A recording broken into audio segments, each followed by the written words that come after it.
Here's Chief Meteorologist Nikki-Dee. We have had one crazy West Texas weather day all across the region, but you know what? It brought us some much needed rainfall. But of course, when we're dealing with such large amounts of rain, we obviously have to deal with some other side effects. Today being low visibility, which they already have begun to improve, and all of our watches and warnings have expired. Praise the Lord, because now we will know that we can go to bed very nicely with comfort, that things are looking very nice and up. But don't worry, I'll continue to keep an eye on it, but you take a snooze for me, please.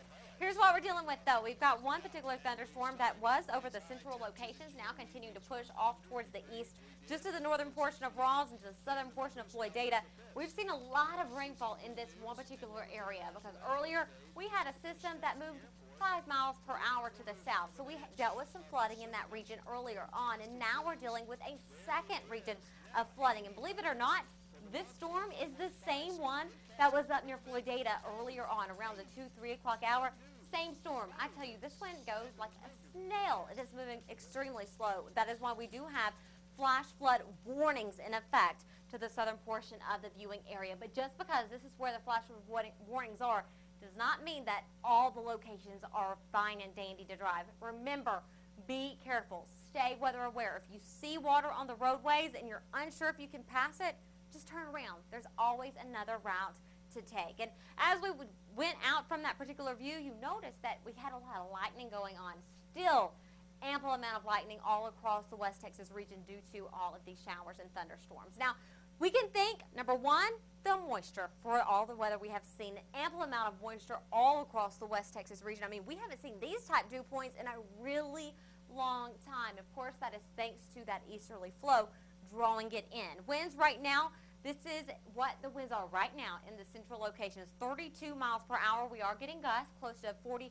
to 55 miles per hour in the central locations, up to Amarillo 23 miles per hour. Seminole strictly out of the east at 14. So we're continuing to draw in more of that moisture, and since we had the moisture and a cold front, that's why we did see so much weather. Now, we do anticipate to see a few more lingering showers as we head into the overnight hours. They're going to continue to push off towards the south and east. Then we're going to have some fog tomorrow because obviously we've got moisture in our dew points, and also we've got it on the surface. So we will have a little fog in the early morning hours, and then we're looking to see more rainfall. Now, I really think this is going to be a little earlier than 5 o'clock. I'm looking to see the rain start around the 3, 4, 5 o'clock hours. So this is running a little slow for me, but we do anticipate to see that rain regardless around the dinner time as well as the earlier portion.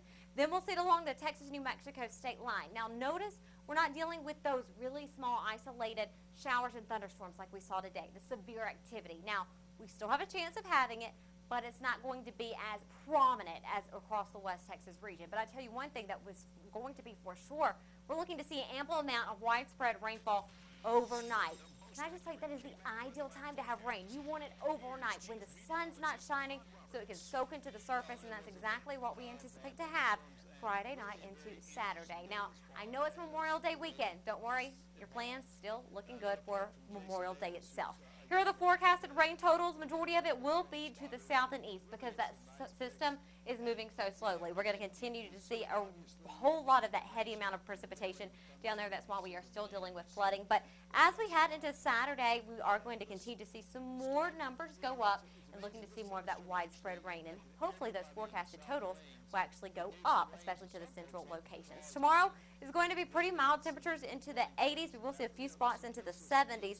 And then, of course, a lot of cloud cover being pushed into West Texas. So here's what we're looking at. Tomorrow, we're going to see some rainfall, possibly some isolated thunderstorms that do turn severe. Saturday, more widespread showers and thunderstorms, especially as we go into the overnight hours on into Sunday. Sunday afternoon after church, perfect to go outside. Not looking to see that rainfall at all, just a very nice sunny afternoon. And we'll continue to see that sunshine as we push into Memorial Day with those temperatures at 91 degrees for the high, and then we will continue to warm up. So we have been blessed so much this week with the rainfall. We're going to continue to have it as we head into the next several days. But again, tomorrow we could potentially see severe